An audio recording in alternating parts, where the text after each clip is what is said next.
जय राम कृष्ण।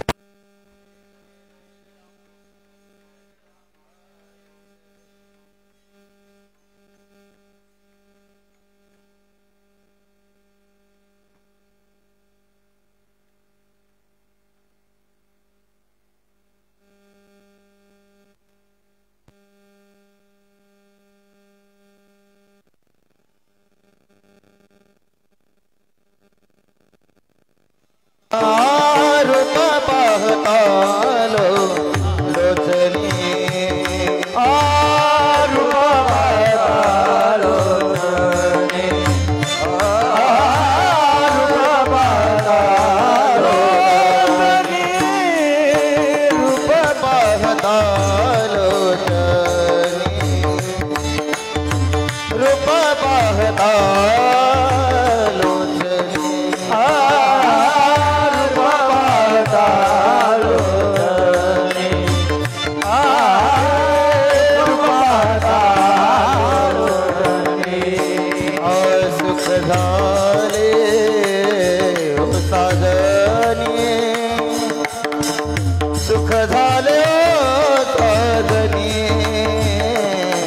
झाले ओ साजनी राम सुख झाले ओ साजनी तो हा विठ्ठल बरवा तो हा विठ्ठल बरवा सुख झाले ओ साजनी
सुखाचे आगर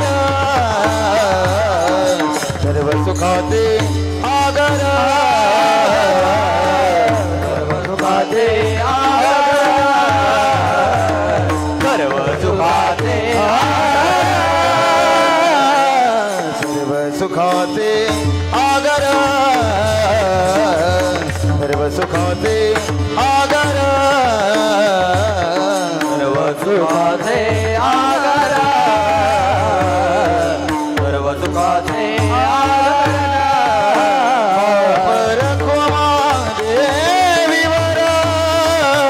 बाप रखुमा देवीवर देवीवर तो हा विठ्ठल परवा तो हा माधव परवा बाप रखुमा बाप रखुमा देवीवर तो हा विठ्ठल परवा तो हा माधव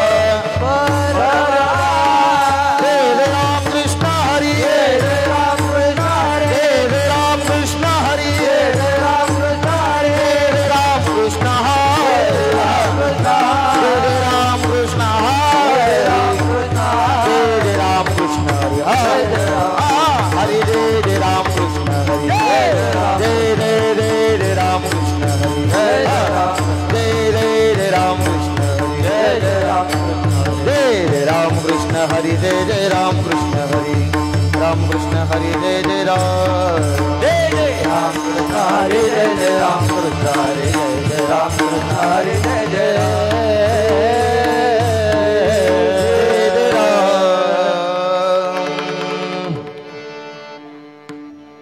आता तुम्ही कृपावंत आता तुम्ही कृपावंत आता तुम्ही कृपावंत आता तुम्ही कृपावंत साधु संत जीवालग साधु संत जीवालग साधु संत जीवालग साधु संत जीवालग साधु संत जीवालग साधु संत जीवालग आता तुम्ही कृपावंत तुम्ही कृपावंत आता तुम्ही कृपावंत आता तुम्ही कृपावंत साधु संत जीवलग साधु संत जीवलग साधु संत जीवलग साधु संत जीवलग साधु संत जीवलग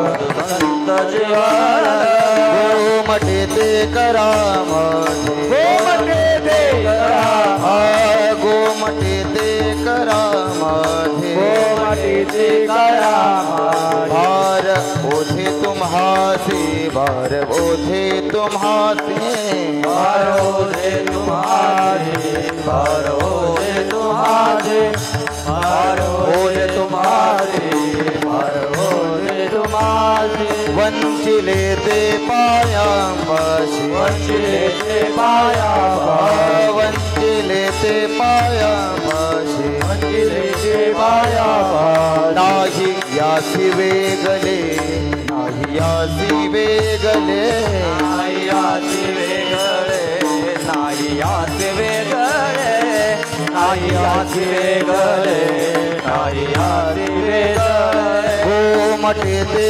करामध्ये गोमटे ते करामध्ये गोमटे ते करामध्ये भार ओझे तुम्हासे भार ओझे तुम्हासे भार ओझे तुम्हासे भार ओझे तुम्हासे भार ओझे तुम्हासे भार ओझे तुम्हासे तुका मने सोडिला गाठी मने सोडिला तुका मने सोडिला गाठी मने सोडिला मिठे पायाचे दिली मिठी पायाचे दिली मिठी पायाचे दिली मिठी पायाचे दिली मिठी पायाचे दिली मिठी पायाचे गोमटे ते करा माझे गोमटे ते करा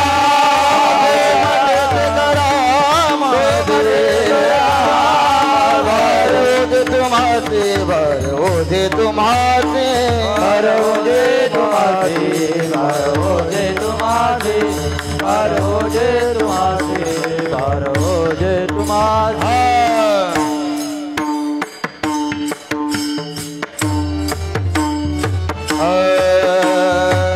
हरि दे हरि दे हरि दे हरि दे हरि दे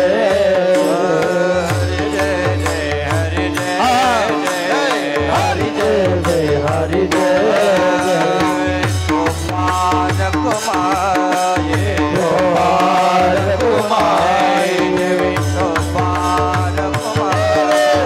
कुमार कुमार विठोबार कुमाई दे दे विठोबार कुमाई विठोबार कुमाई दे दे विठोबार कुमाई विठोबार कुमाई दे दे विठोबार कुमाई विठोबार कुमाई दे दे विठोबार हरि दे हरि दे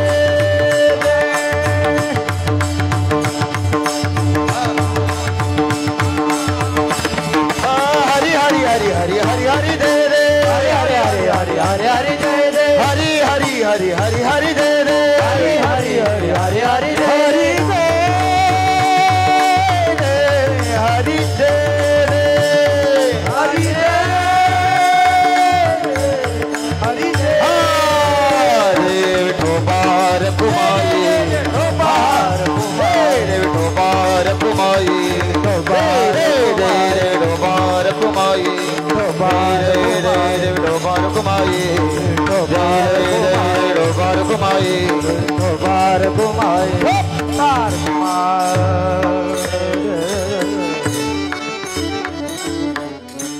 कीर्तनाची पहिली चाल हरिभक्त बराय जयेश महाराज कराले व त्यांना साथ करतील ज्ञानेश्वर महाराज गायकर मानिवली.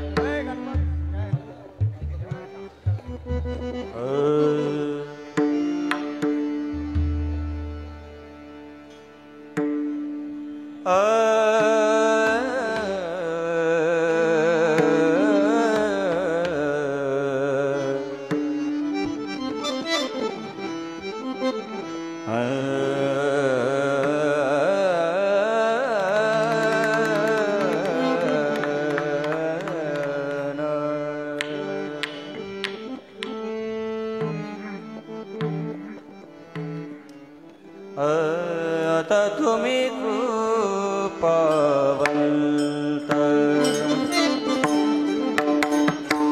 आता तुम्ही कृपावंत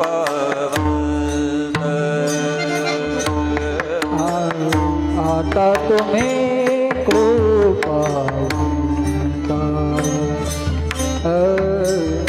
आता तुम्ही कृपावंत आता तुम्ही कृपावंत आता तुम्ही कृपावंत आता तुम्ही कृपावंत आता तुम्ही कृपावंत साधु संत जीवन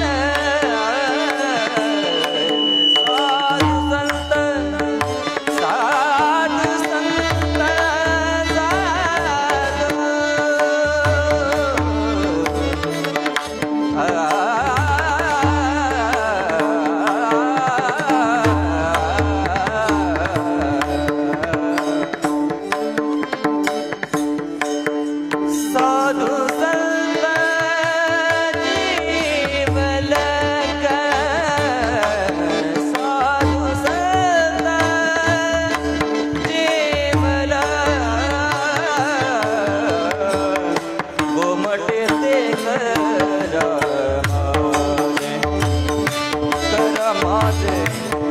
उमटे साधू संतांची वलगा साधू संतांची वलगा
टाळी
कीर्तन चालू करण्यापूर्वी ह्या आपल्या कल्याण तालुका वारकरी समाजामध्ये आज जे आपल्याला कलाकार म्हणून लाभले, आपल्या पूर्ण ठाणे जिल्ह्याचं वैभव असणाऱ्या की ज्यांच्या हातांमध्ये आणि मनामध्ये देखील जादू आहे त्यांच्या, असे चेतनजी महाराज तर यांच्यासाठी सर्व टाळ्या वाजवा.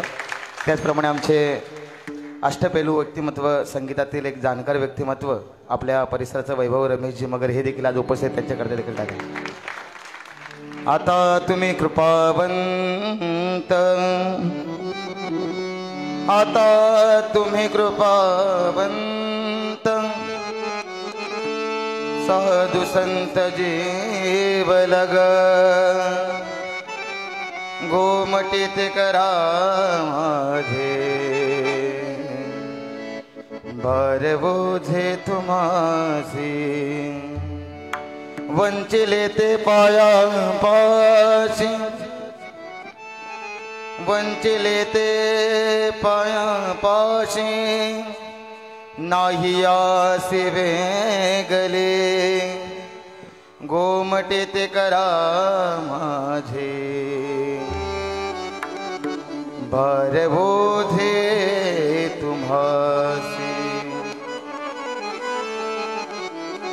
तुका म्हणे सोडिल्या गाठी, तुका म्हणे सोडिल्या गाठी, दिली मिठी पायाशी, गोमटे ते करा माझे, भार बोधे तुम्हासी. विठाला विठाला विठाला विठाला विठाला विठाला विठाला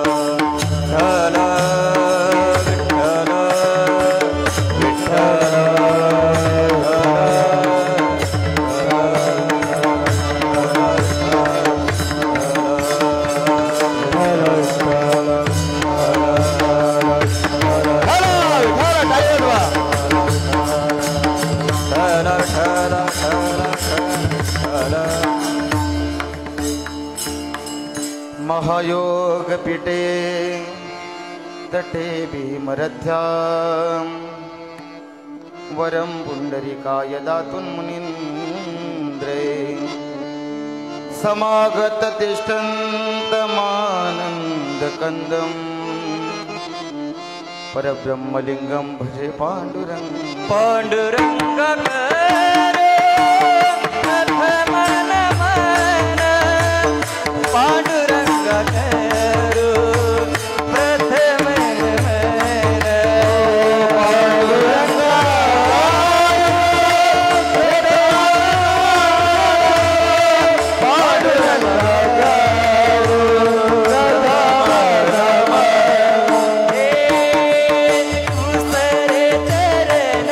संता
ओसरे चरण संताचिया त्यांच्या कृपादाने कथेचा विस्तारू बाबाजी सद्गुरुदास तुका वसुदेव सुतं देवं कंसचारूरमर्दनं देवकी परमानंदं कृष्ण वंदे जगद्गुरु श्री राधा मेरी स्वामिनी श्री राधा मेरी स्वामिनी मेरा राधे को दास जन्म जन्म मोहे दीजिए वृंदावन को वास दयांचे केलिया स्मरण होय सकल विद्यांचे अधिकरण तेची बंधू श्री चरण श्री गुरूंचे ते नमस्कारुनी आता वचन एका कमलापती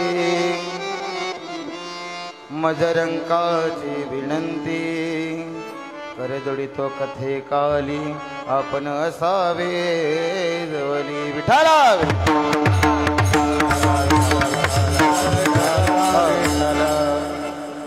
आता तुम्ही कृपावंत साधू संत जीवलग गोमटे ते करा माझे भार ओझे तुम्हासी प्रस्तुत आजच्या या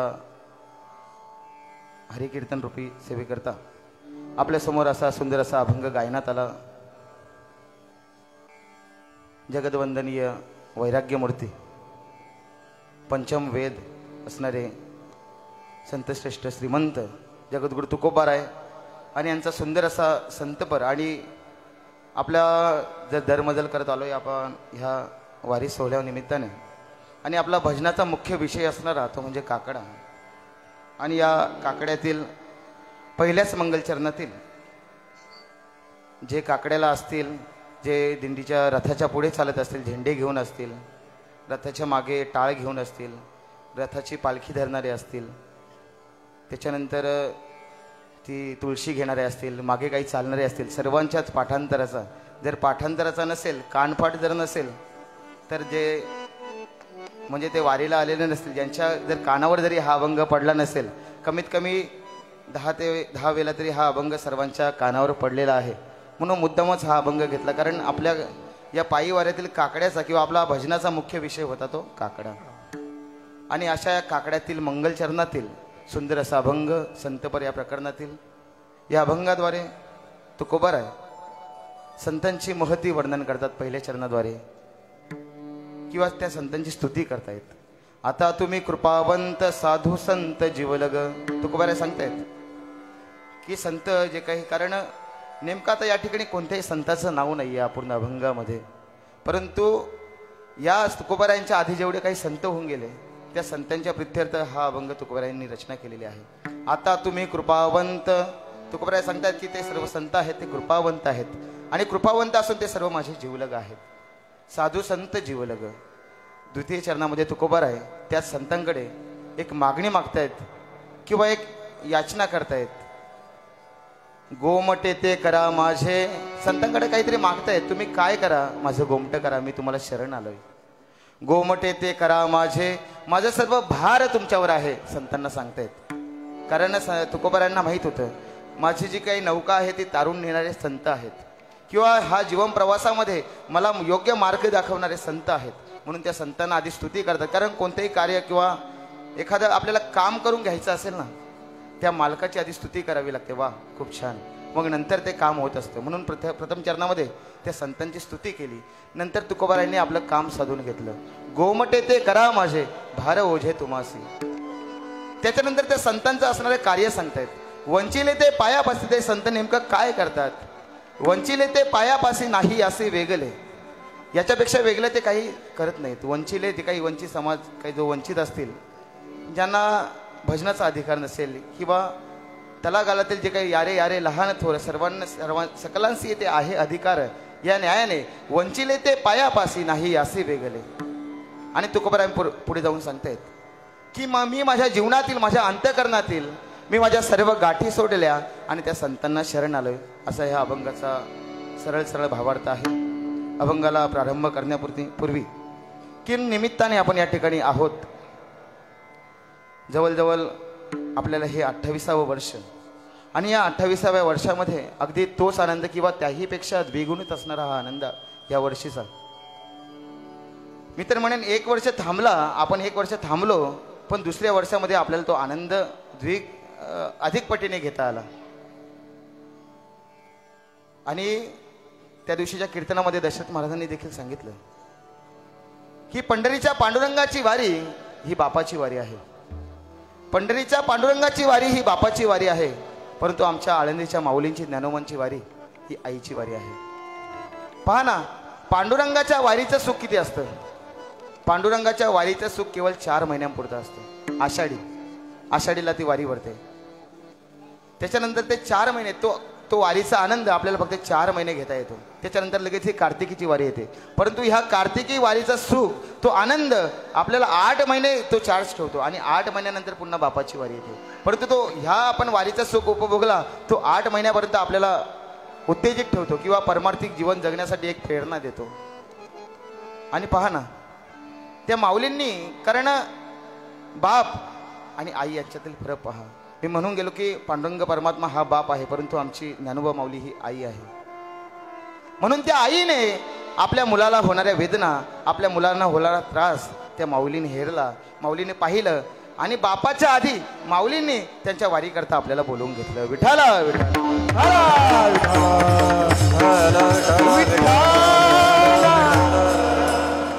मी तर सांगतो, आपल्यापेक्षा कितीतरी त्रास किंवा वाईट त्या माऊलींना वाटत असेल की दरवर्षी माझ्यासाठी माझं भजन गात, विठ्ठलाचं भजन गात जे वारकरी येत असतात, 1 वर्ष झाला, अधिक काल लुटून गेला, परंतु ते वारकरी येत नाही आहेत.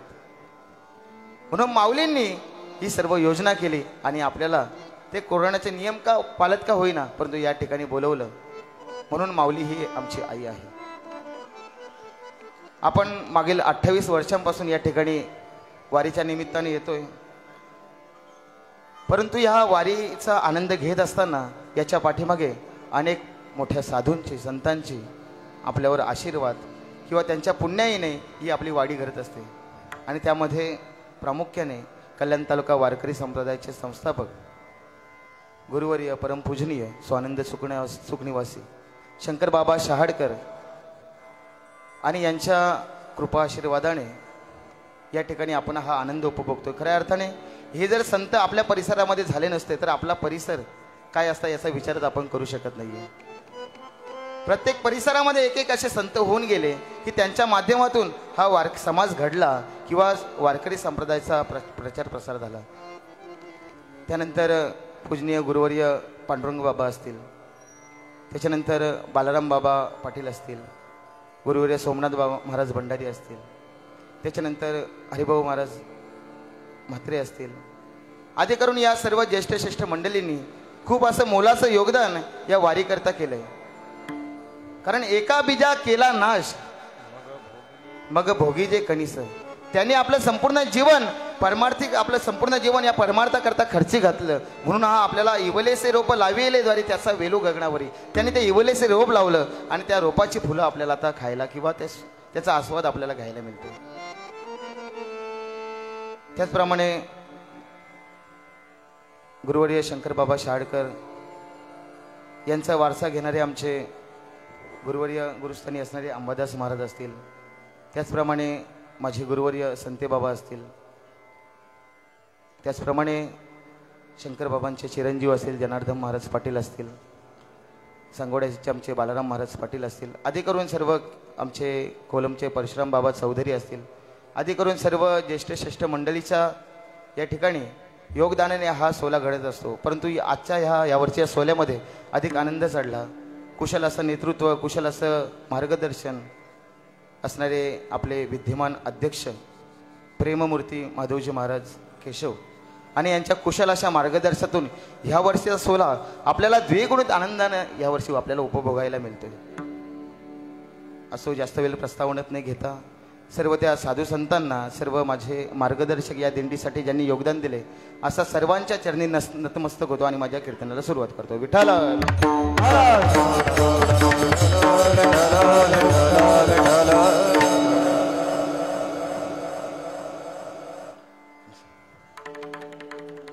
कीर्तनाकरता निवडलेला अभंग, या अभंगाद्वारे तुकोबाराय संतांची स्तुती करतायत. कारण स्तुती करणे योग्य असावं लागतं तरच, कारण या ठिकाणी स्तुती करणारा महत्वाचा आहे. स्तुती करणारे हे देखील संत आहेत आणि ज्यांची स्तुती केली जाते ते देखील संत आहेत. परंतु या कलियुगामध्ये या ठिकाणी कोणत्याही संताचं नाव न घेता केवळ त्या संतांचं साधू संत जीवलग, त्यांना जीवलग ही उपमा दिली आहे. कारण या कलियुगामध्ये त्यांना जीवलग का म्हणतायत तुकोबाराय? आपले अनेक लोक असतात आपल्यावर जीव लावणारे, परंतु साधू संतांची भूमिका त्याहीपेक्षा पलीकडची असते. अनेक लोक जीवलग असतात, काही लोक साधू संत देखील असतात. कारण पोटासाठी संत झाले कलित बहुत. साधू संत देखील कलियुगात असतील, परंतु ते साधू संत कृपावंत नसतील. कारण साधू संतांची कृपा अशा प्रकारची असते, एक वेळ मी सांगेन, भगवंत आपल्यावर कमी कृपा करत असेल, भगवंत आपल्यावर कमी कृपा करत असेल, परंतु आपले संत आपल्यावर हे अधिक पटीने कृपा करत असतात.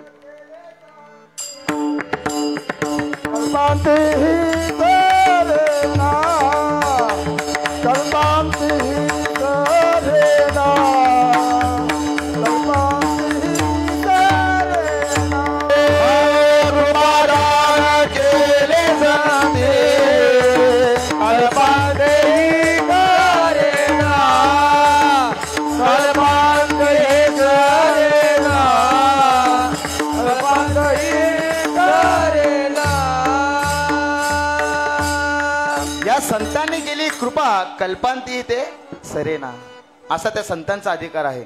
मी तर म्हणेन भगवंतापेक्षा अधिकार संतांचा खूप मोठा आहे. संत भगवंत पहा ना, आपल्याला माहिती असेल, शिला होती मनुष्य झाली त्याच्या चरणाची चाली, हा झाला भगवंताचा अधिकार. शिला होती मनुष्य झाली त्याच्या चरणाची चाली. ती जी काही शिला होती ना, प्रभू रामचंद्र वनवासामध्ये असताना आणि त्या मार्गक्रमणा करत असताना असाच त्या योगाने त्या ठिकाणी ती शिला होती. आणि चालता चालता त्या शिलेला त्या ठिकाणी प्रभू रामचंद्रांचा स्पर्श झाला आणि तिला पुन्हा मानवी जीवन रूप धारण करता आलं. अशी ती अहिल्या, त्या अहिलेला शाप होता. त्या अहिलेला असा शाप लागला की तुला दगड होऊन राहावं लागेल काही वर्ष.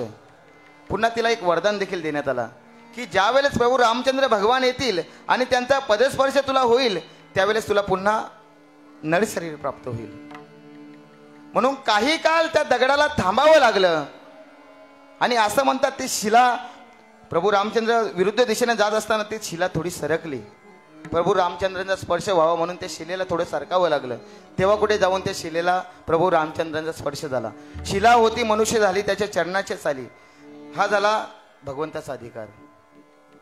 परंतु साधू संतांचा अधिकार त्याही पेक्षा वेगळा. मेले माणूस जित उठविल, मेले माणूस जित उठविल, वेल काला ते ग्रासील गा, वेल काला ते ग्रासील गा, वेल काला ते ग्रासील गा, वेल काला ते ग्रासील गा. ऐसा वासुदेव बोलत बोल, ऐसा वासुदेव बोलत बोल, ऐसा वासुदेव बोलत बोल, ऐसा वासुदेव बोलत बोल. मेले माणूस जितो उठविल,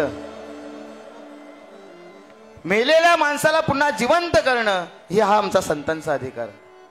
त्या शिलेला वरदान होतं, ज्यावेळेस प्रभू रामचंद्रांचा पदस्पर्श तुला होईल आणि त्यावेळेस तुला पुन्हा नरशरीर मिळेल.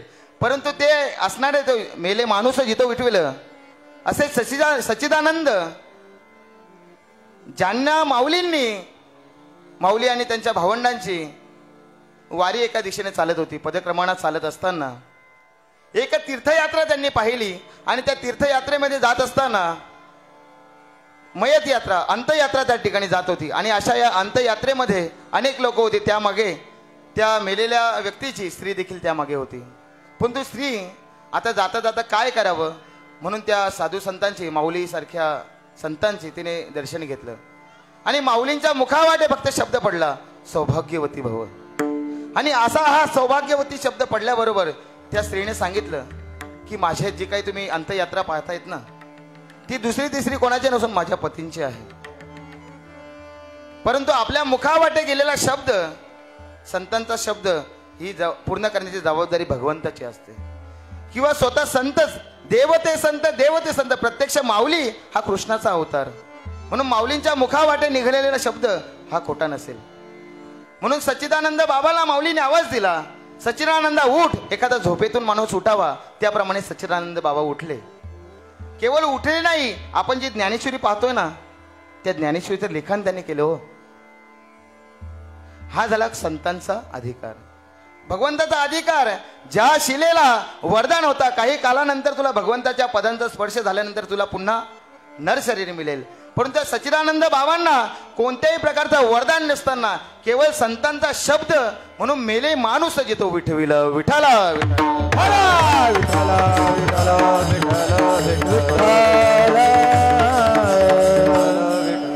आमच्या कृष्णाने गायींचं दूध काढलं, आमच्या कृष्णाने गायींचं दूध काढलं, परंतु आमच्या संतांनी नंदीचं दूध काढलं.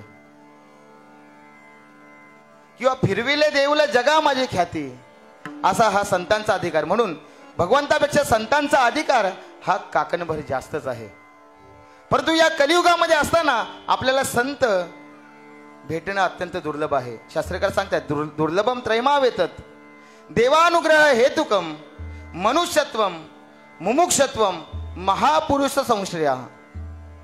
या मानवी जीवनामध्ये 3 गोष्टी अत्यंत दुर्लभ आहेत, अत्यंत दुर्लभ. आपण नेहमी कीर्तनामध्ये ऐकलं असेल की मानवी जीवन मिळणं ही अत्यंत दुर्लभ गोष्ट आहे. मानवी जीवन मिळालं परंतु आपल्या अंतःकरणामध्ये जिज्ञासू वृत्ती म्हणजे कैमी उद्धार पावेन कैये कृपा करील नारायण ऐसे तुम्ही सांगा संत जन करा समाधान चित्त माझे, अशी वृत्ती अंतःकरणामध्ये असणं ही देखील दुर्लभ बाब आहे. म्हणजे जिज्ञासू वृत्ती, मानव देह मिळणं दुर्लभ गोष्ट. त्याहीपेक्षा दुर्लभ गोष्ट मानवी देह मिळाल्यानंतर मानवासारखंच वागणं, आपल्या अंतःकरणामध्ये भगवंताविषयी ओढ असणं म्हणजे जिज्ञासू वृत्ती असणं ही दुर्लभ गोष्ट. आणि त्याहीपेक्षा कैक पटीने दुर्लभ महापुरुष संश्रया, संतांच्या भेटी या अत्यंत दुर्लभ आहेत. चंद अमृत सुख सेववील असता जाता रवी दरेल बायेला सागर तरवेल बायेला सागर तरवेल हरित्या साधूची भेटण होईल का, हरित्या साधूची भेटण होईल का, हरित्या साधूची भेटण होईल का, हरित्या साधूची भेटण होईल का. ऐसे कसे यारे भेटती ते साधू, ऐसे कसे यारे भेटती ते साधू, ऐसे कसे यारे भेटती ते साधू, ऐसे कसे यारे भेटती ते साधू. एक वेळ दुर्मिळ असं चंद्रामृत आपल्याला सेवन करायला मिळेल. चंद्रामृत मिळणं हे दुर्लभ आहे. एक वेळ चंद्रामृत आपल्याला सेवन करायला मिळेल. अस्ताला जाणाऱ्या सूर्याला काही काळ थांबवता येईल. थांबवला ना आमच्या धर्मातील स्त्रियांनी. आपल्या पतीचा जीव वाचावा म्हणून आमच्या धर्मातील स्त्रियांनी त्या सूर्यदेवाला काही काळ थांबून ठेवलं. बाह्यला सागर तरवेल, सागरावरून देखील आपल्याला तरत तरत किंवा त्यावर चालून जाता येईल. नवे नवे त्याहीपेक्षा अगस्त्य मुनींसारख्या ऋषींनी समुद्र प्राशन देखील करता येईल. दुर्मिळातल्या दुर्मिळ सर्व गोष्टी करता येतील. परंतु परित्या साधूची भेटी न होई का, कारण जीवनामध्ये साधू भेटणं ही अत्यंत दुर्लभ गोष्ट आहे. परंतु एकदा का, कारण साधूंची भेट होणं ही देखील भगवंताच्या कृपेवर निर्भरित आहे. आपल्या जीवनामध्ये साधू संतांच्या भेटी होणं, ज्याप्रमाणे बहुध सुकृताची जोडी म्हणून विठ्ठली आवडी, त्याप्रमाणे साधू संत आपल्या जीवनामध्ये येणं याला देखील भगवंताच्या तरी जग जेठी करुणा केली, करुणा केली तरी जग जेठी करुणा केली, करुणा केली परी जग जेठी करुणा केली, करुणा केली तरी जग जेठी करुणा केली. बहुवा वगन आये संत भेटी, बहुवा वगन आये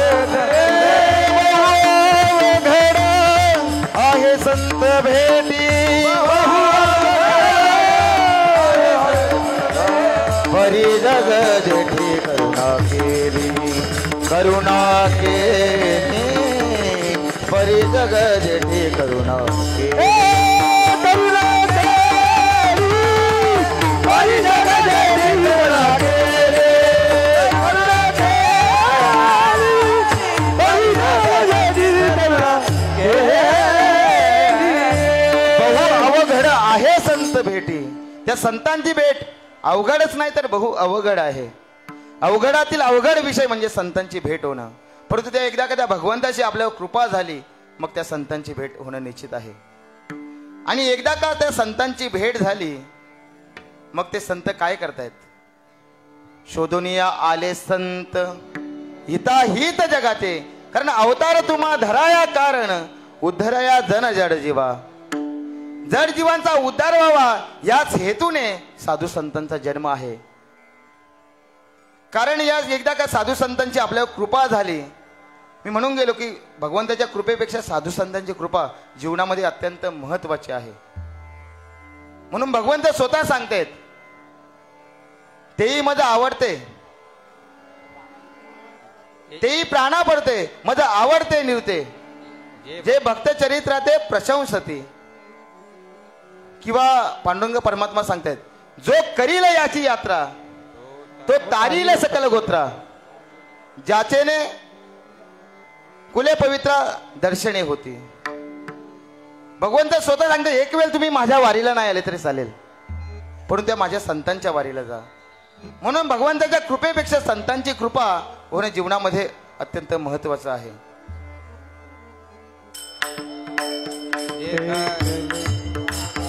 साधू संत माय बाबा तेही केले कृपादान पंढरी यात्रे नेले गडरे चंद्रभागे स्नान पंढरी यात्रे नेले गडरे चंद्रभागे स्नान पुंडलिक वैद्यराज पूर्वी साधिले साधन पुंडलिका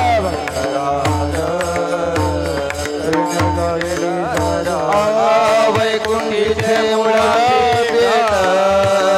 डोला घातले अंजन डोला घातले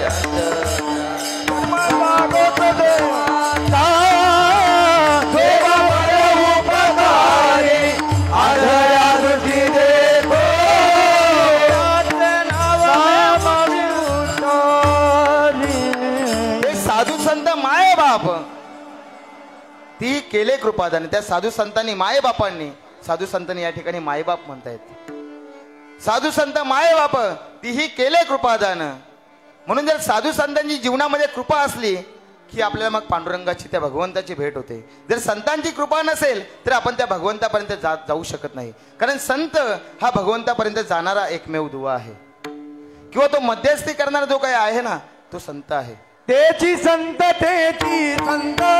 ज्यांचा हेत विठ्ठल ज्यांचा हेत विठ्ठल ज्यांचा हेत विठ्ठल तेची संत ज्यांचा हेत विठ्ठल ज्यांचा हेत विठ्ठल ज्यांचा हेत विठ्ठल त्या भगवंतापर्यंत जाण्याचा दुवा मध्यस्थी जो काही करणार आहेत ते संत आहेत आपण एखादा बघा ना एखादा आजार आपल्या जीवनामध्ये उद्भवला तर आपण डायरेक्ट मेडिकलमध्ये जात नाहीये मेडिकलमध्ये समजा गेलो आपण आणि त्या मेडिकलवाल्यांनी काही गोळ्या दिल्या आणि त्या गोळ्या जर आपण खाल्ल्या तर आपल्याला झालेला आजार हा बरा होण्यापेक्षा तो वाढेल या ठिकाणी आमच्या भाविकाताई हसायला लागल्या चालत चालत असताना त्या अनवाणी पायाने चालल्या त्यांच्या पायाला फोड आले दुपारची वेळ होती आणि दुपारची वेळ असल्यामुळे डॉक्टर सर्व नसतात दुपारच्या वेळेमध्ये मग आता काय केलं आम्ही डॉक्टर नसल्यामुळे त्या डॉक्टरच्या खाली एक मेडिकल स्टोअर होता त्या मेडिकलच्या दुकानामध्ये गेलो आणि त्या मेडिकलच्या दुकानामधून गोळ्या घेतल्या आता त्या गोळ्या घेतल्या परंतु पायाचे फोडे वाढायला लागले अजून मग आता त्या गोळ्या खाल्ल्यानंतर पुन्हा काय साईड इफेक्ट होतो का काय असा पुन्हा वाटू लागला मग शेवटी पुन्हा डॉक्टरकडे आम्हाला जावंच लागलं कारण जोपर्यंत डॉक्टरकडे गेलो नसतो नेमकी ह्या गोळ्या साधक बाधक आहेत की साधक आहेत हे कळत नव्हतं. गोळ्या होत्या आमच्याकडे, आम्हाला त्या भगवंताकडे जाण्याचा मार्ग आम्हाला माहीत आहे, परंतु त्या मार्गाने कसं जायचं आमची पदक्रमणा तो मार्ग करत असताना आम्ही नेमकी कोणता मार्ग अवलंबायचा हे सांगणारे संत आहेत. म्हणजे आपण एखाद्या मेडिकलमध्ये गेलो, डायरेक्ट त्या गोळ्या जर आपण सेवन केल्या, आपल्याला त्यांचा बरं होण्यापेक्षा आपल्याला त्याचा दुष्परिणाम, त्या गोळ्यांचा काहीतरी साईड इफेक्ट होईल, म्हणून आपल्याला डॉक्टरकडे आधी जावंच लागेल. म्हणून आपल्या जीवनामध्ये आपल्याला त्या भगवंतापर्यंत पोचायचं आहेत ना, आपल्याला त्या भगवंतापर्यंत पोचायचं असेल तर त्यातला मधला दुवा आपल्याला संतांकडे जावंच लागेल. विठ्ठल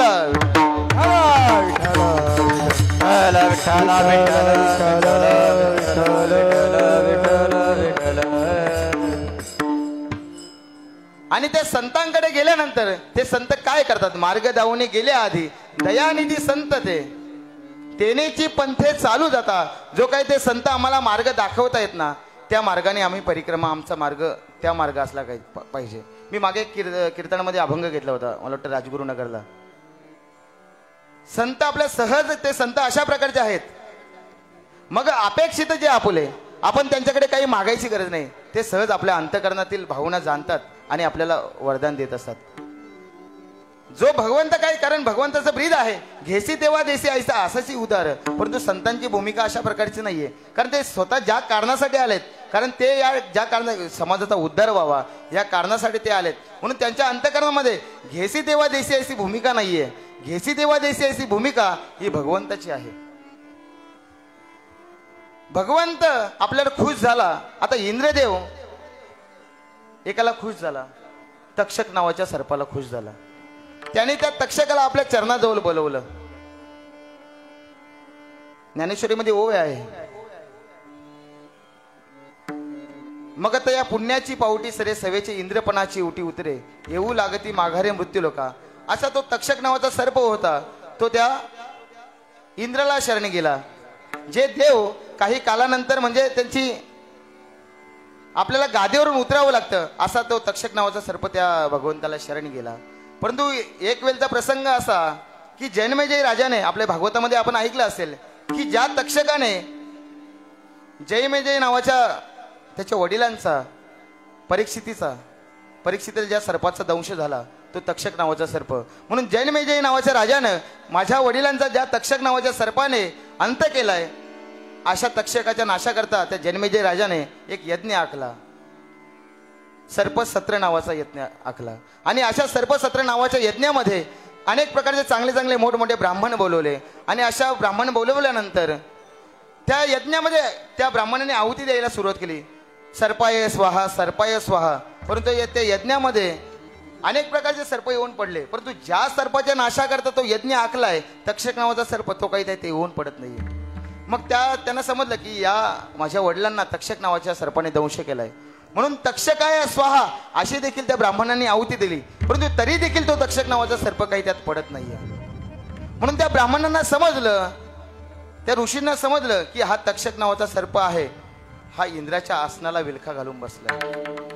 म्हणून त्या ब्राह्मणाने काय केली, आपल्या यज्ञामध्ये अशी आहुती दिली, इंद्राय तक्षकाय स्वाहा. तक्षकाय स्वाहा अशी आहुती देऊन पाहिली, परंतु तक्षक काही येत नाही, तो इंद्राला शरण गेला होता. मग काय केलं त्या ब्राह्मणाने, इंद्राय तक्षकाय स्वाहा अशी आहुती दिल्याबरोबर इंद्राचं आसन असं डगमगू लागलं. इंद्राचं आसन डगमगू लागल्याने इंद्राला वाटू लागलं हे काय प्रकार आहे. त्यावेळेस इंद्राला समजलं की खाली पृथ्वी तलावर जन्मेजय नावाच्या राजाने या तक्षक सर्पासाठी एक सर्पसत्र नावाचा यज्ञ आखलाय आणि त्या यज्ञामध्ये या तक्षकाला जावंच लागेल. जर ह्या तक्षकाला मी माझ्या आसनावरून जो मला शरण आलाय त्याला जर मी ढकलून दिलं नाही किंवा त्याला त्या यज्ञामध्ये सोडलं नाही तर आता मला देखील त्या यज्ञामध्ये पडावं लागेल आणि मला देखील माझा जीव गमवावा लागेल असं त्या इंद्राला वाटू लागलं. म्हणून काय केलं इंद्राने, आपल्याला जो शरण आला होता तक्षक नावाचा सर्प, त्याला त्या आपल्याला जो शरण आला, आपल्याला जो शरणार्थी आहे त्याला ढकलून दिलं आणि त्या तक्षकाला त्या यज्ञामध्ये पडवलं लावलं. पर्यायी त्याला आपला जीव गमवावा लागला. तो तक्षक कोणाला शरण गेला होता, भगवंताला. परंतु तरी इंद्रदेव हा एक भगवंत आहे, त्या भगवंताला शरण गेल्यानंतर देखील त्या इंद्राने काय केलं, आपला जो शरणार्थी आहे त्याला त्या सर्पसत्र नावाच्या यज्ञामध्ये लोटून दिलं पर्यायी त्या तक्षकाला आपला जीव गमवावा लागला. जो तक्षक नावाचा सर्प भगवंताला शरण जातो तरी देखील त्याला आपला जीव गमवावा लागतो. म्हणून जर संतांना शरण गेलो तर संत काय करतात? कृपा कटाक्ष न्यायलेले. तो इंद्र नावाचा जो तक्षक नावाचा सर्प होता ना, त्या इंद्राच्या आसनाजवळ गेला, परंतु त्या तक्षकाला इंद्राने कधीच आसनावर बसवलं नाही, आपल्या आसनाच्या खाली बसवलं. परंतु आमचे साधू संत अशा प्रकारचे आहेत. कृपा कटाक्ष न्यायलेले आपुल्या पदी बैसविले बापर कुमावर निधले भक्ता दिदले वरदान गा. कृपा कटाक्ष न्यायलेले आपुल्या पदी बैसविले बापर कुमादेवी वरो विठ्ठले भक्ता दिदले वरदान.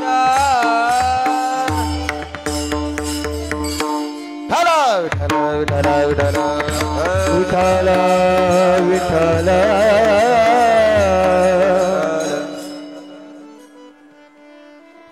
कृपा कटाक्ष न्यायलेले आपुल्या पदी बैसविले बाप रखुमावर दिदले भक्ता दिदले वरदान गा. संत काय करतात? आपल्याला जे शरणार्थी आलेले असतात त्याला स्वतः आपल्या आसनावर बसवतात. कृपा कटाक्ष न्यायलेले आपल्या पदी बैसविले. आपल्या पदावर देखील बसवायला संत मागे पुढे बघत नाहीत. साधू संत भगवंत आपल्या असणाऱ्या विभूती ऐश्वर्य देईल, नवे नवे सर्व काही गोष्टी देईल, परंतु आपल्या पदावर तो भगवंत बसवत नाही. आपल्या पदावर बसवण्याचं कार्य हे फक्त संत करतात. विठ्ठल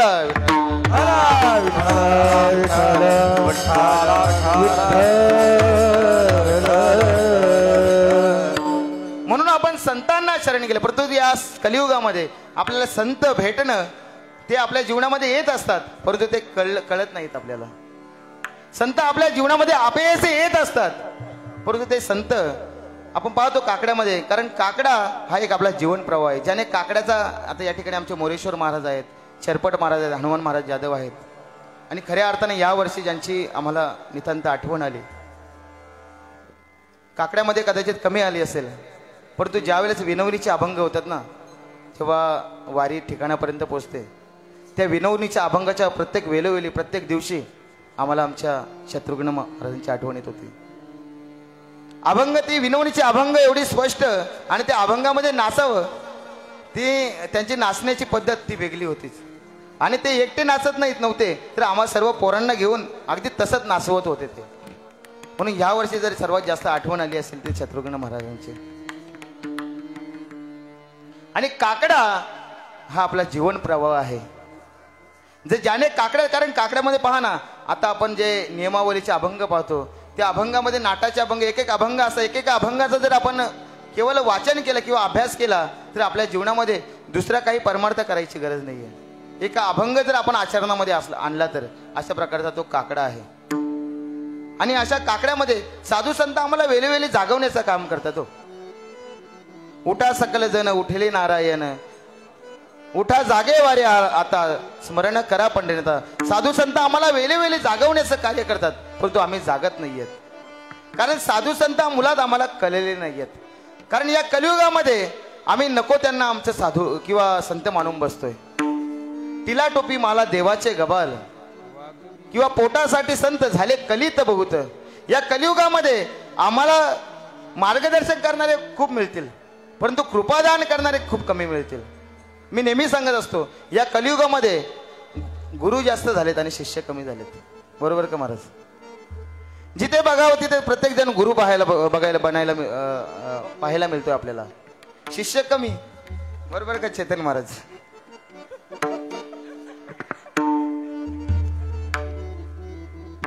झाकली मूठ सव्वा लाखाची येते. आपल्याला गुरु जास्त पाहायला मिळतात, शिष्य कमी. असं या कलियुगामध्ये वातावरण आहे. आणि या परिस्थितीमध्ये नेमके संत कोण आहेत ते आपल्याला समजत नाहीत. आणि या कलियुगाने जीवन प्रवास करत असताना प्रत्येक व्यक्ती आपल्याला फसवण्यासाठी आपल्याला फसवण्यासाठी कार्य करत असतो. या कलियुगामध्ये प्रत्येक व्यक्ती हा आपला विश्वासघात करण्याचं कार्य करतो, परंतु साधू संत हे केवळ कृपादान करण्याचं कार्य करतात.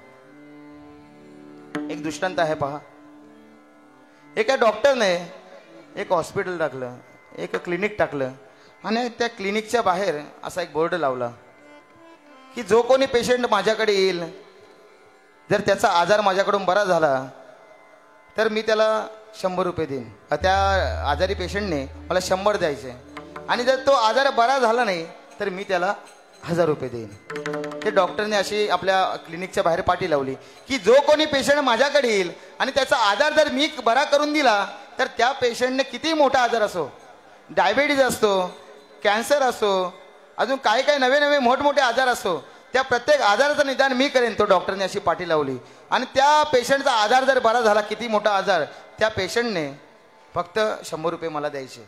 जर त्या आजाराचं निदान मी करू शकलो नाही तर तुम्ही माझ्याकडून 1000 रुपये घेऊन जा. आता बरेचशी हुशार लोक असतात आमच्यासारखी. मग ती डॉक्टरची पाटी वाचली आणि पाटी वाचल्याबरोबर आता त्याने ठरवलं की आता या डॉक्टरला आपल्याला फसवायचं आहे. कारण प्रत्येक माणूस एकमेकाला फसवण्याचा कार्य करतोय. नवे नवे माणूस, हल्लीचा माणूस स्वतःलाच फसवतोय. आपण दुसऱ्याला ज्या वेळेस फसवायला जातो ना त्यावेळेस माणूस स्वतः फसत असतो. पहा तो माणूस कसा फसला. त्या व्यक्तीने ती डॉक्टरची पाटी वाचली. नवीनच दवाखाना टाकला होता, पाठीचा कलर एकदम व्यवस्थित होता, नवीन होता. जो कोणी आजाराचा बरा होईल 100 रुपये द्यायचे, आजार बरा नाही झाला तर डॉक्टर 1000 रुपये देणार, म्हणून तो हुशार व्यक्ती होता. मग त्या हुशार व्यक्तीने काय केलं, डॉक्टरकडे गेला आणि डॉक्टरला सांगू लागला, डॉक्टर साहेब, तो डॉक्टरकडून पैसे घेण्यासाठी गेला होता, म्हणजे डॉक्टरला फसवण्यासाठी गेला होता. डॉक्टर साहेब, बरेच दिवस झालेत, काय झालंय, माझ्या जिभेला अजिबात चव राहिलेली नाही, अजिबात काय खातो काय कळतच नाहीये, नुसतं खायचं काम करतोय परंतु काय खातोय ते कळत नाहीये. असे देखील काही माणसं आहेत, काय खावं ते कळत नाही त्या काही माणसांना. असा तो माणूस होता, त्याला काय खाल्लं ते समजत नव्हतं. परंतु काही माणसं अशी आहेत, काय खावं ते कळत नाही त्या माणसांना. त्या आजारी व्यक्तीला असं होतं, म्हणजे तो त्याने स्वतः निर्माण केलेला आजार होता. तो डॉक्टरकडे जातो, डॉक्टर साहेब बरेच दिवस झाले माझ्या जिभेला काही चवच राहिली नाहीये. म्हणून डॉक्टर साहेब म्हणाले, अरे वा, या रोगाचं स्पेशलिस्ट आहे, याची बघा डिग्री पण माझ्याकडे आहे. म्हणून त्या डॉक्टरने काय केलं, त्या आपल्या नर्सला सांगितलं, नर्स तो जरा ड्रॉवर उघडला 4 नंबरचा, त्याच्यातून ती 2 नंबरची जी बॉटल आहे त्या बॉटलमधील 2 थेंब या पेशंटच्या जिभेवर टाका. त्या नर्सने 2 थेंब त्या पेशंटच्या जिभेवर टाकले. तो पेशंट असा तरतरा उडायला लागला. डॉक्टर साहेब हे काय करतात, माझ्या जिभेवर जर चक्क तुम्ही पेट्रोल टाकतात. त्यावेळेस डॉक्टर साहेब म्हणाला, हा पेट्रोल आहे, या पेट्रोलची चव तुम्हाला कळली ना, काढा 100 रुपये. त्या डॉक्टरला तो गृहस्थ 100 रुपये देऊन निघून गेला. आता त्याने विचार केला, डॉक्टर बराच हुशार दिसतो, आता पुढच्या टायमाला मी एकच दिवस विचार केला, फक्त पाटी वाचली आणि 2-3 तास विचार केला आणि डॉक्टरकडे निघून गेलो. म्हणून त्या व्यक्तीने काय केलं, एक आठवडाभर घरी जाऊन विचार केला. आता घरी जाऊन विचार केल्यानंतर मग एक आठवडाभराचा विचार झाल्यानंतर तो पुन्हा गृहस्थ तो नवीन आजार घेऊन डॉक्टरला फसवण्यासाठी आला. आणि असं असताना त्या डॉक्टरला सांगितलं, डॉक्टर साहेब मला ना आता काय झालं माहिती आहे का, काल काय खाल्लं ना ते काहीच समजत नाही, काहीच. म्हणजे मला सकाळी काय भाजी खाल्ली, काल कुठे होतो मी, भजनाला गेलो होतो, हरिपाठाला गेलो होतो की पिक्चर बघायला गेलो होतो ते समजत नाही. मग त्या डॉक्टरने सांगितलं, अरे वा, या रोगाचं निदान देखील माझ्याकडे आहे, याची देखील डिग्री मी घेतली आहे. म्हणून डॉक्टरने काय केलं, नर्स एक काम करतो, 4 नंबरचा ड्रॉवर खोला आणि ती 2 नंबरची बॉटल काढा आणि त्या बॉटलमधील औषध यांना पाजा. पुन्हा नर्सने काय केलं, ती बॉटल काढली, बॉटलमधील 2 थेंब त्या गृहस्थाच्या जिभेवर टाकले. तो गृहस्थ पुन्हा बोंबलायला लागला, डॉक्टर साहेब हे काय करतात, मागच्या वेळेस देखील मी तुमच्याकडे आलो होतो, माझ्या जिभेला चव नव्हती, त्यावेळेस देखील तुम्ही माझ्या जिभेवर हे पेट्रोल टाकलं होतं आणि आता मी नवीन आजार घेऊन आलोय, पुन्हा तरी देखील तुम्ही माझ्यावर पुन्हा पेट्रोल टाकतात माझ्या जिभेवर, म्हणजे काय. त्यावेळेस डॉक्टरांनी सांगितलं की मागच्या वेळेस तुमच्या जिभेवर मी पेट्रोल टाकलं होते ते तुम्हाला आता देखील समजतंय. तुम्ही तर म्हणत होता मला एक आठवड्याभरचं किंवा काल खाल्लेलं काही समजत नाही, काल खाल्लंय ते तुम्हाला काही समजत नाही, परंतु तुम्ही आठवड्याभर मी तुम्हाला दिलेलं औषध तुम्हाला लगेच ओळखता आलं, म्हणजे तुमचा आजार माझ्या औषधाने अगदी बरा झाला, काढा 100 रुपये. पुन्हा त्या गृहस्थाला 100 रुपये देऊन निघून जावं लागलं. आता त्या गृहस्थाने चक्क 1 महिना विचार केला, जो 200 रुपये आपले गमावून बसला होता. मग आता पुन्हा डॉक्टरकडे जात असताना त्याने 1 महिना घरी जाऊन विचार केला. बरीच माणसं विचार करतात. पूर्वीचे कीर्तनकार सांगायचे, एका गृहस्थाने विचार केला, तो असा वरची जी माणसं बसलेत ना, अशा टेरिसवर तो बसलेला असायचा. बसू द्या तुम्हाला खाली जागा नाही म्हणून, नाहीतर तुम्हाला रागायचा.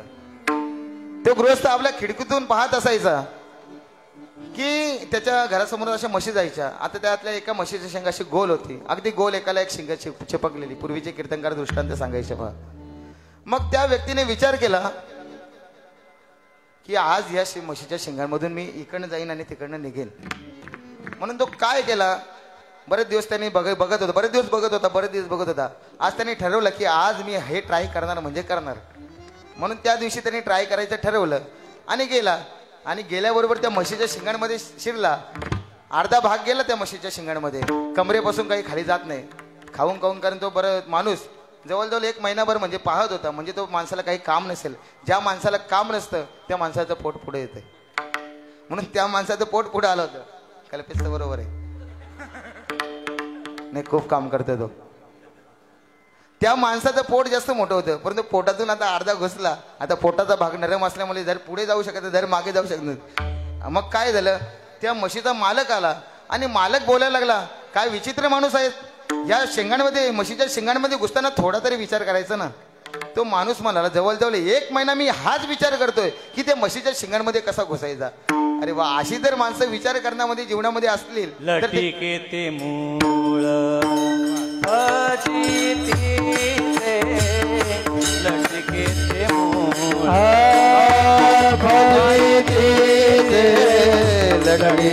मूळ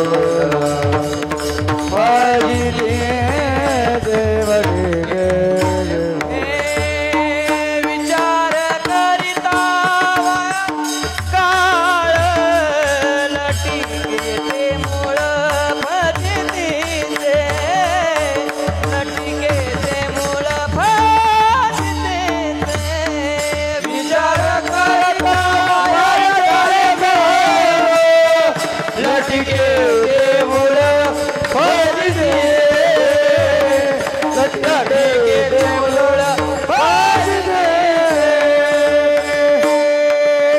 असा तथ्य नसलेला विचार आपण किती जरी केला, लटिके ते मूल फजिती झाल्याशिवाय राहणार नाही.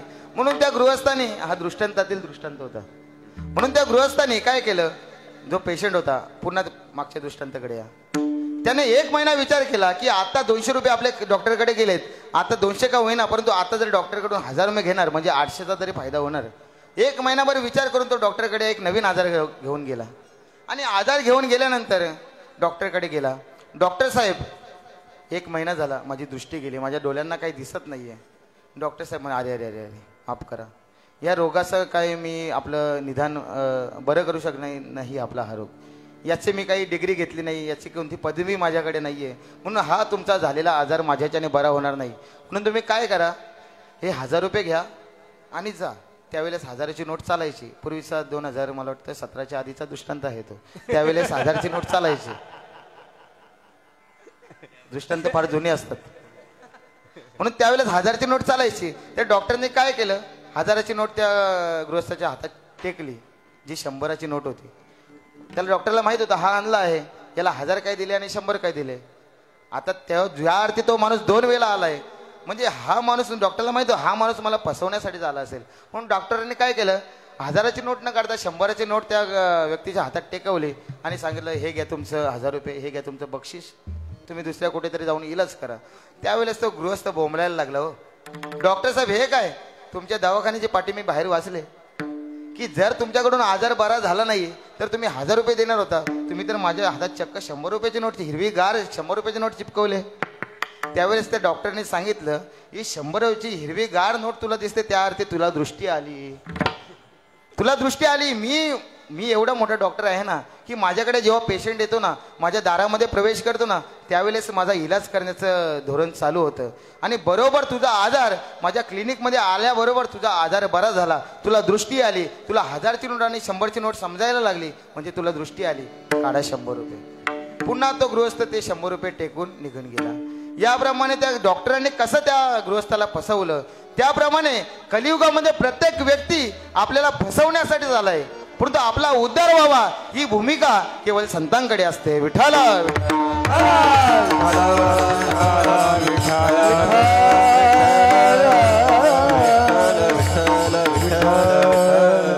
म्हणून समाजाचा उद्धार व्हावा ही भूमिका कोणाची असेल, ही जर इच्छा कोणाची असेल, ज्यांनी यासाठी अवतार घेतलाय त्यांचं कार्य जे हेच आहे, म्हणून त्या संतांची स्तुती अभंगाच्या पहिल्या चरणात आता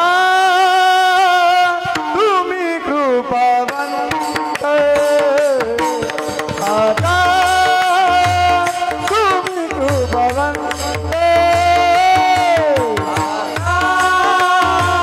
तुम्ही कृपावंत, आता तुम्ही कृपावंत, आता तुम्ही कृपावंत, आता तुम्ही कृपावंत,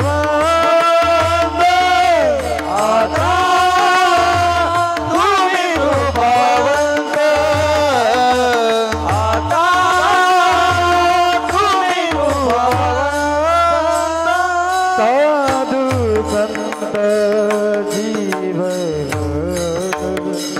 साधू संत जीवन गोमटे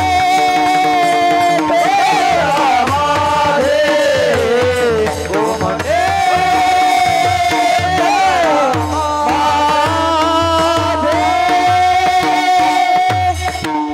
तुकोबर आहे त्या संतांची स्तुती करत असताना म्हणतायत आता तुम्ही कृपावंत. कारण संत तुकोबर आहे सर्वत्र आधी फिरले, पाहिलं की आमचा उद्धार व्हावा अशी भूमिका कोणाची असेल ती केवळ संतांची. म्हणून त्या संतांकडे जात असताना त्या संतांची प्रथमतः स्तुती करतायत. आता तुम्ही कृपावंत, तुम्ही कोण आहात तर कृपावंत आहेत. आमचा उद्धार व्हावा ही निस्वार्थ भूमिका कोणाची असेल तर ती संतांची आहेत. या अभंगामध्ये कोणत्याही संताचं नाव नाहीये, पण तुम्ही ज्या अर्थी म्हणतायत मग ते तुम्ही कोण असतील. ते हे निवृत्तीनाथ ज्ञानेश्वर सोपान. आता तुम्ही कृपावंत, त्यातील तुम्ही म्हणजे ते संत, ते हे निवृत्तीनाथ ज्ञानेश्वर सोपान मुक्ताबाई ज्ञान दीप्ती कला. कारण ज्या अर्थी तुकोबर आहे संतांचं वर्णन करतायत, आता त्या अर्थी तुकोबरांच्या आधी होऊन गेलेले संत म्हणजे ते हे निवृत्तीनाथ ज्ञानेश्वर सोपान या संतांचं वर्णन करत असताना, त्या संतांची स्तुती करत असताना ह्या संतांची स्तुती करतात. कोणता? ते हे निवृत्तीनाथ ज्ञानेश्वर सोपान. आणि अशा प्रकारचे संत काय करतात? आता तुम्ही कृपावंत साधू संत जीवलग, ते साधू संत आहेत आणि तुम्हीच माझे जीवलग आहेत. कारण खऱ्या अर्थानं आपले मायबाप हे आपल्याला केवळ जन्म देण्याचं कार्य करतात. मायबाप हे आपल्याला जन्म देण्याचं कार्य करतात, परंतु जन्माला आल्यानंतर पुन्हा त्या भगवंतापर्यंत जाण्याचं साधन जे सांगतायत ते संत असतात. सांगू काय केले उपकार सांगू काय, बाप न करी आहे ते माया, बाप न करी ऐसे माया, धर्मे त्यांच्या देखील पाय, धर्मे त्यांच्या देखील पाय, तिने अक्षया भय दानगा म्हणवोनी आलो या देशा, म्हणवोनी आलो या देशा. केले उपकार सांगू काय, बाप न करी ऐसी माय. आपल्या आई वडिलांनी आपल्याला केवळ जन्म देण्याचं कार्य केलं, परंतु त्याहीपेक्षा पुढची भूमिका घेणारे हे साधू संत आहेत. म्हणून साधू संतांनी या ठिकाणी आता तुम्ही कृपावंत हा शब्द वापरतायत. आणि ते काय आहेत? जीवलग आहेत. ते कृपावंत तर आहेत परंतु जीवलग. जीवलग याचा अर्थ असा की माझी संपूर्ण चिंता जे वाहतात, आपले संसारिक असणारे जीवलग वेगळे आणि परमार्थिक जीवलग वेगळे. संसारिक जीवलग हे आपल्या सोबत कुठपर्यंत येत आहेत. धनदारा पुत्रजन बंधू सोयरे पिशून, सर्व मिथ्या हे जाणून शरण निघा देवाशी. धनदारा पुत्रजन हे आपल्या शेवटपर्यंत किंवा हे सर्व आपल्या उद्धाराचं माध्यम नाहीत, परंतु हे आपल्याला संसारामध्ये अडकवून ठेवल्याशिवाय राहणार नाहीयेत. परंतु साधू संत हे आपल्याला परमार्थिक दिशेला लावणारे आहेत, म्हणून ते खऱ्या अर्थाने आपले जीवलग आहेत. आपली संपूर्ण चिंता जे वाहतात, माझ्याबरोबर माझ्या समाजाचा देखील उद्धार व्हावा ही भूमिका ज्यांच्यामध्ये असतात ते खरे जीवलग आहेत. संसार कसा आहे हो महाराज? संसार दुःख मुलं चहूकडे इंगल, विश्रांती नाही कोडे रात्रंदिवस तळमळ. पूर्वीपासून हा अभंग म्हणत आलेत. संसार दुःख मुलं, चाल देखील सुंदर असते. संसार दुःख मुलं चहूकडे इंगल. बघा ना चाल, की चाल ऐकल्याबरोबर मनामध्ये अशी भूमिका होते की आता वैराग्य निर्माण होतं की काय, अशा प्रकारे. कारण ही पूर्वीची चाल आहे, आताची नाहीये. कारण पूर्वीच्या चाली देखील अशा आहेत ना, प्रत्येक अभंगाला साजेशा अशा चाली आहेत आणि त्याच चाली घेतल्या पाहिजेत.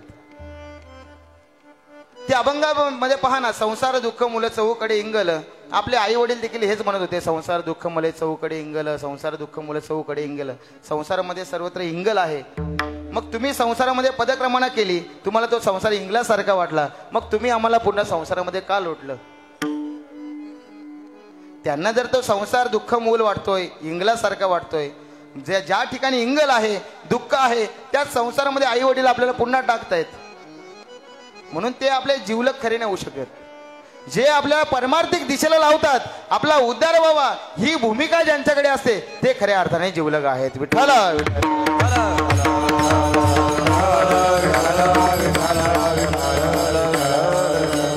म्हणून ते साधू संत, ते हे निवृत्तीनाथ ज्ञानेश्वर सोपान किंवा याही आधी होऊन गेले, एकनाथ महाराज असतील, नामदेव महाराज असतील, आधी करून जी तुकोबरांच्या आधी जी संत मांदी आली असेल, त्या संतांचं वर्णन करत असताना सांगतात, आता तुम्ही कृपावंत साधू संत जीवलग. ते साधू संत आहेत आणि माझे कोण आहेत तर जीवलग आहेत. म्हणून असं करत असताना प्रथम त्या संतांची स्तुती केली आणि संतांकडे काय मागणी मागली असेल तर अभंगाच्या द्वितीय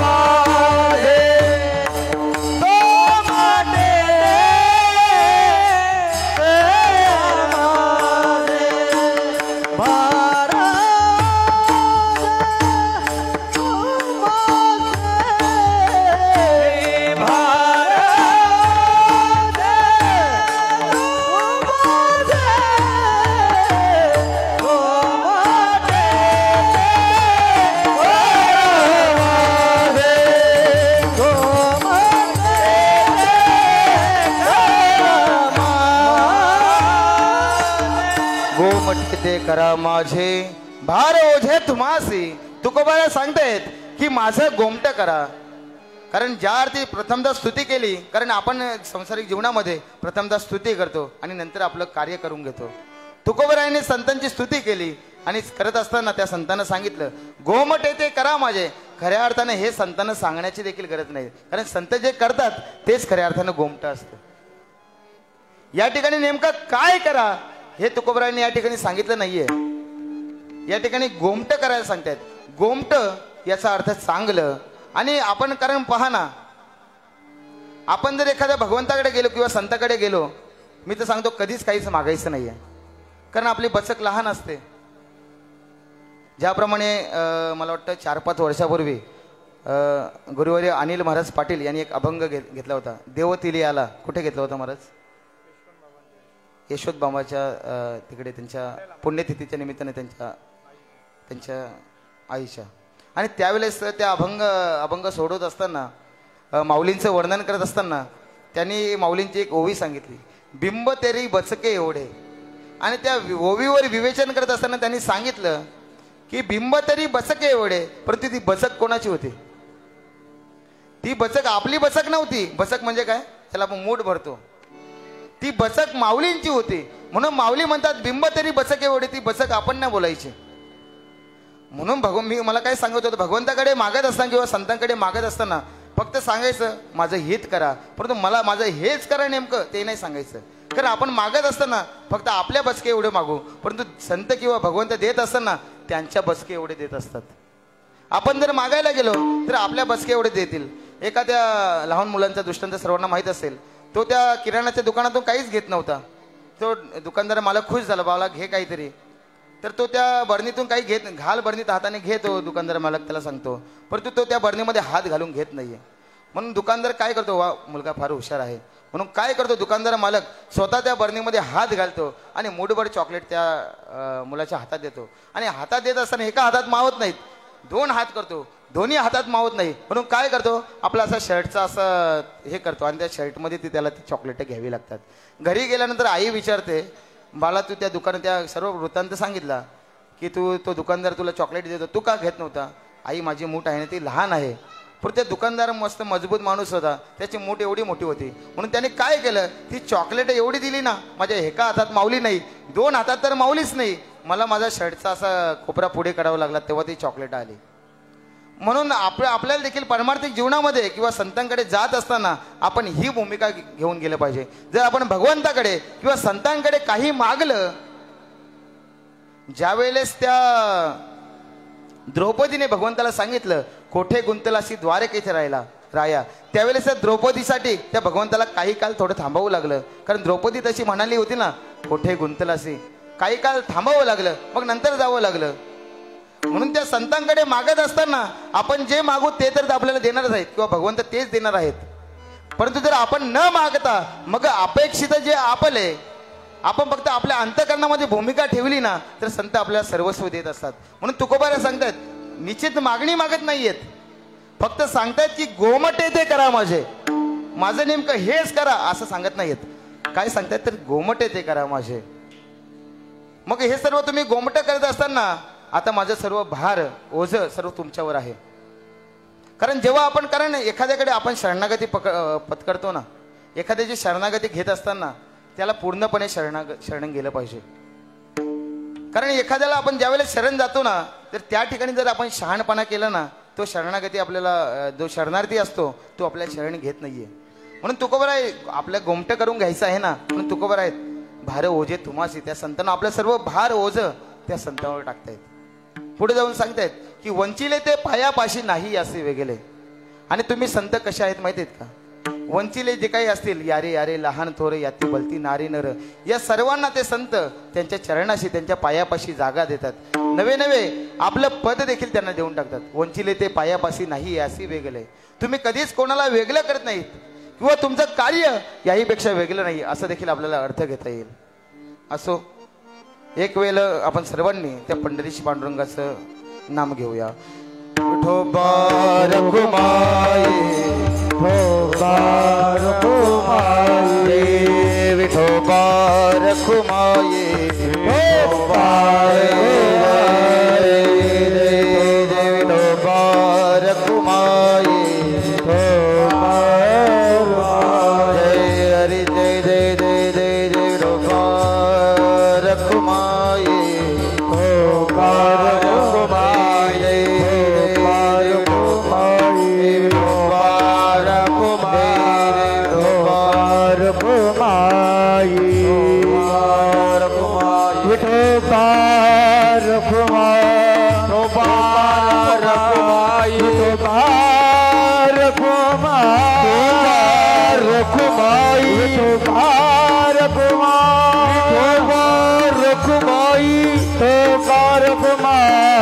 विठोबा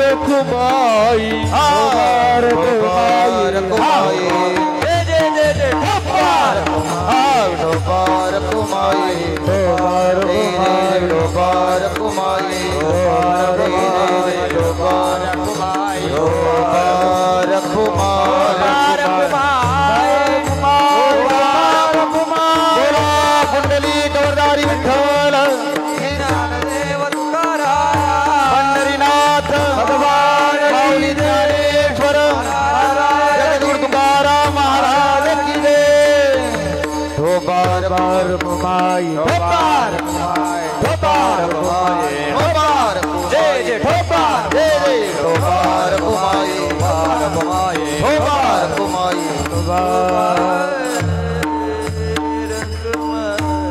आता तुम्ही कृपावंत साधू संत जीवलग, गोमटे ते करा माझे, भार ओझे तुम्हासी, वंचिले ते पायापाशी नाही यासी वेगले, गोमटे ते करा माझे, भार ओझे तुम्हासी.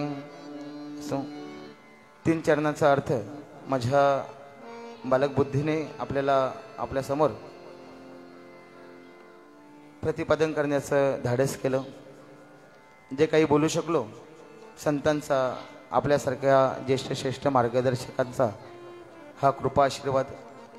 खऱ्या अर्थाने वारी आपण अनेक कीर्तनामध्ये प्रवचनामध्ये येता येता ऐकलं असेल की वारी ही आम्हाला घडवणारं एक माध्यम आहे.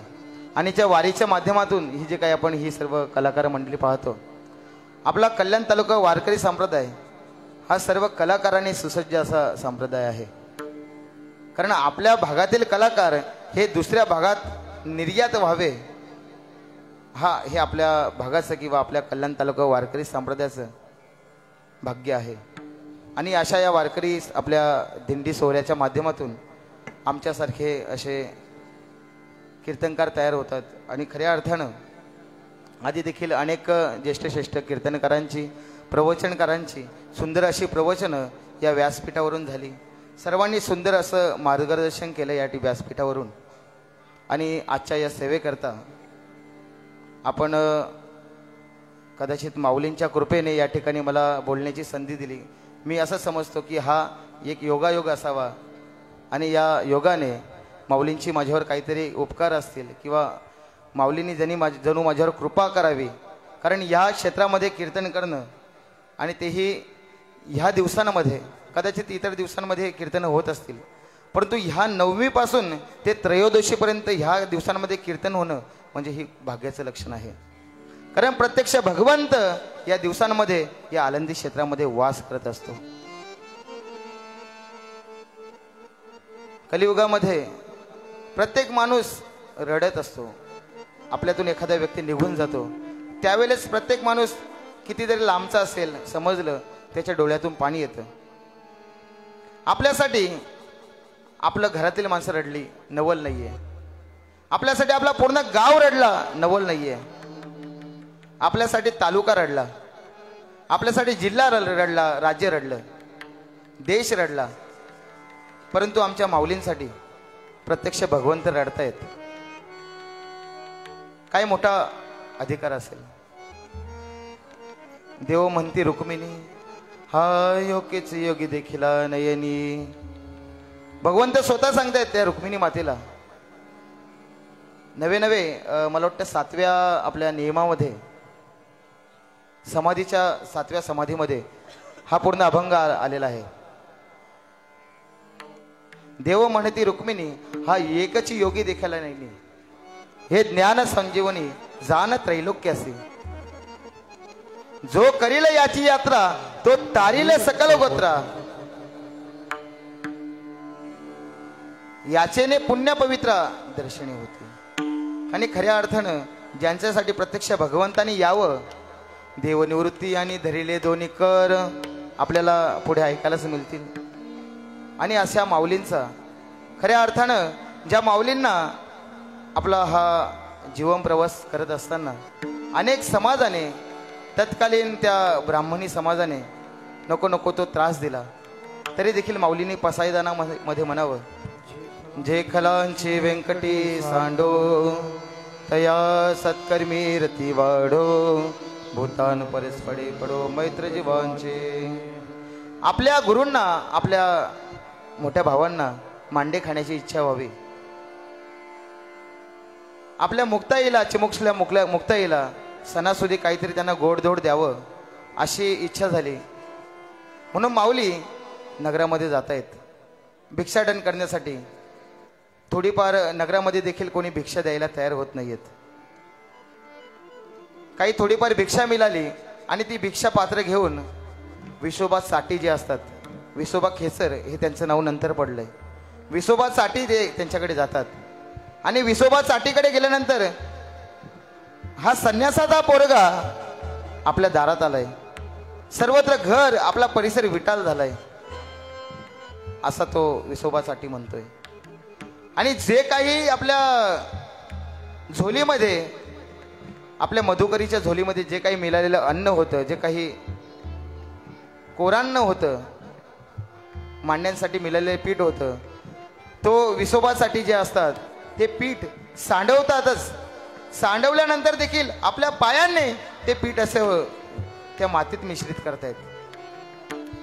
पहा ना काय दुःख असेल आपल्या जीवनामध्ये. संतांपेक्षा जास्त दुःख तर आपल्या जीवनामध्ये कधीच नसेल.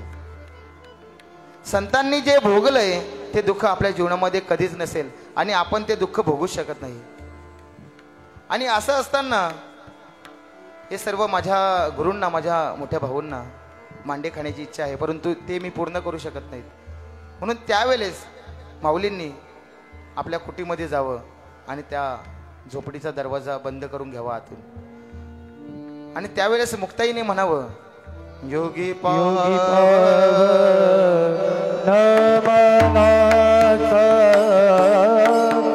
योगी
म्हणावं, योगी पावड मनाचा साहे अपराध जनाचा. आणि साहे अपराध जनाचा ही योग्यांची भूमिका. म्हणून या समाजाचे कितीतरी आघात आमच्या माऊलींनी झेलले आणि असे आघात झेलल्यानंतर तरी देखील त्या माऊलीने म्हणावं, जे खलांचे व्यंकटी सांडो किंवा अवघाची संसार सुखाचा करीनं ही प्रतिज्ञा घ्यावी. संतच खऱ्या अर्थाने ही मागणी करू शकतात, अवघाची संसार सुखाचा करीनं. कारण हे विश्वची माझी घर, ऐसी मती जयांची स्थिर. ही वृत्ती, हे सर्व विश्व हे माझं घर आहे, ही संतांची भूमिका आहे. म्हणून अशा माऊलींच्या सोहळ्याकरता आपण या ठिकाणी आलेलो आहोत. खऱ्या अर्थानं 10 दिवस आपण खूप असा आनंद उपभोगला. आणि असा आनंद उपभोगत असताना ज्यावेळेस आपल्याला घरी जाण्याचा प्रसंग येईल, ज्या व्यक्तीच्या डोळ्यामध्ये विठ्ठल विठ्ठल विठ्ठल विठ्ठल विठ्ठल विठ्ठल विठ्ठल.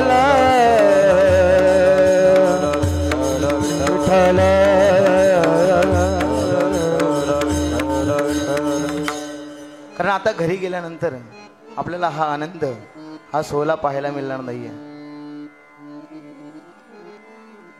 आणि ज्या माऊलींसाठी प्रत्यक्ष भगवंताने रडावं आणि त्या माऊलींच्या सोहळ्यासाठी आपण या ठिकाणी आलोय, ज्या व्यक्तीच्या डोळ्यांमध्ये त्या माऊलींसाठी जर अश्रू नसेल, जाताना जर इथून जर आपल्या डोळ्यांमध्ये एखादा अश्रू आला नसेल, मी म्हणेन तो व्यक्ती या ठिकाणी माऊलींसाठी आला नसेल, तो यासाठी जत्रेला आला असेल, माऊलींच्या समाधीसाठी तो आला नसेल.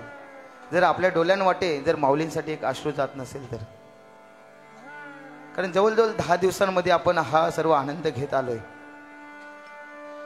कोण कोणाचा आहे हो या ठिकाणी? मी तर म्हणेन आपला कल्याण तालुका वारकरी संप्रदाय अशा प्रकारचा आहे.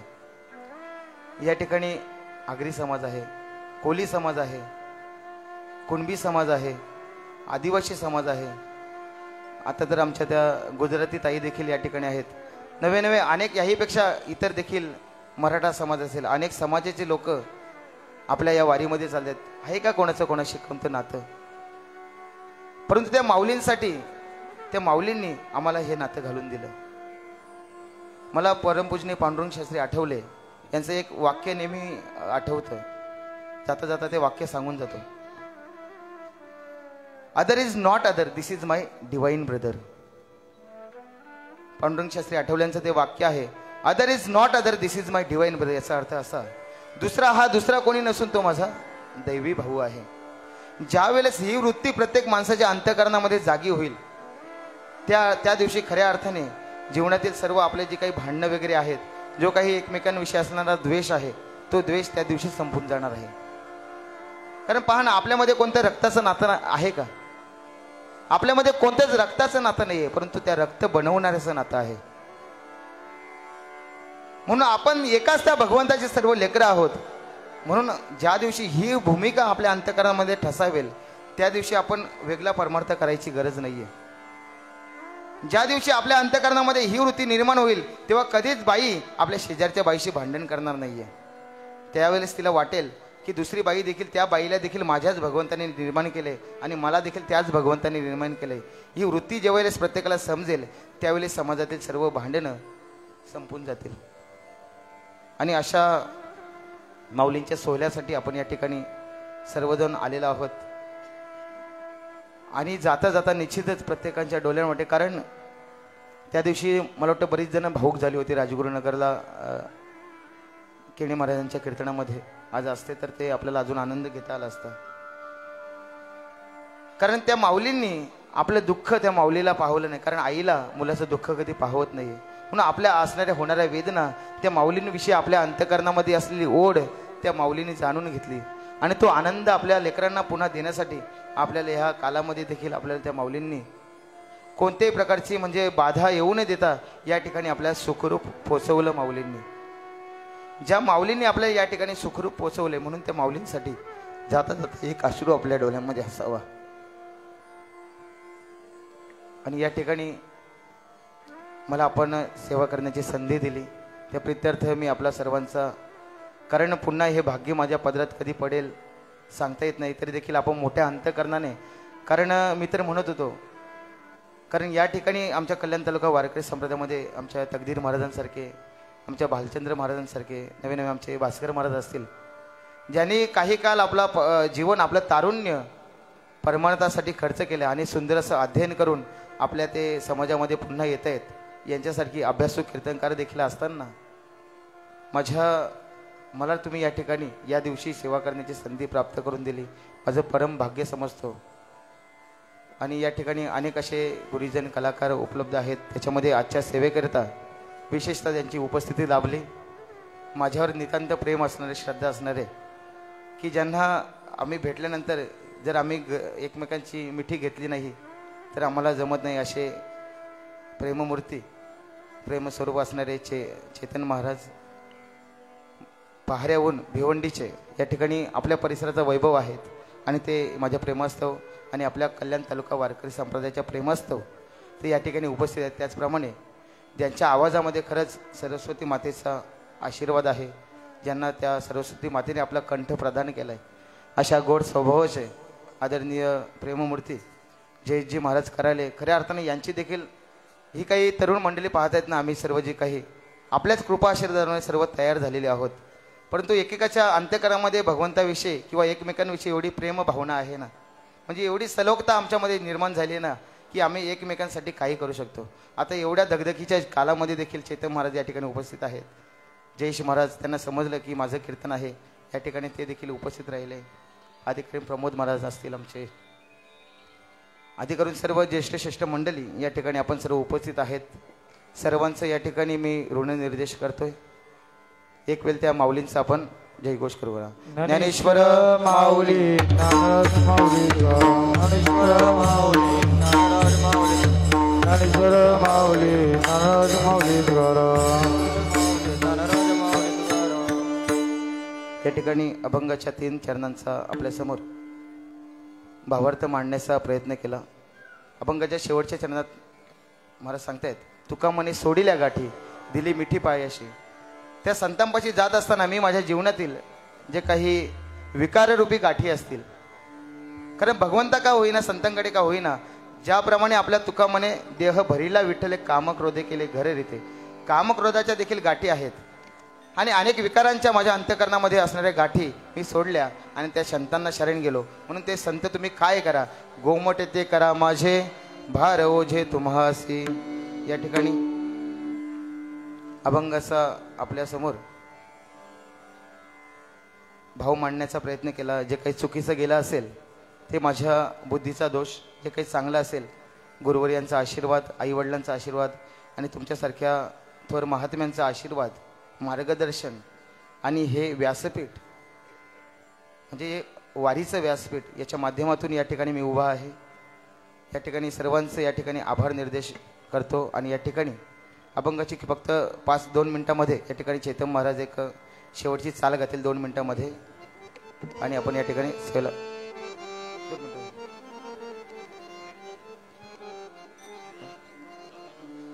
या ठिकाणी वेळ झालेला आहे.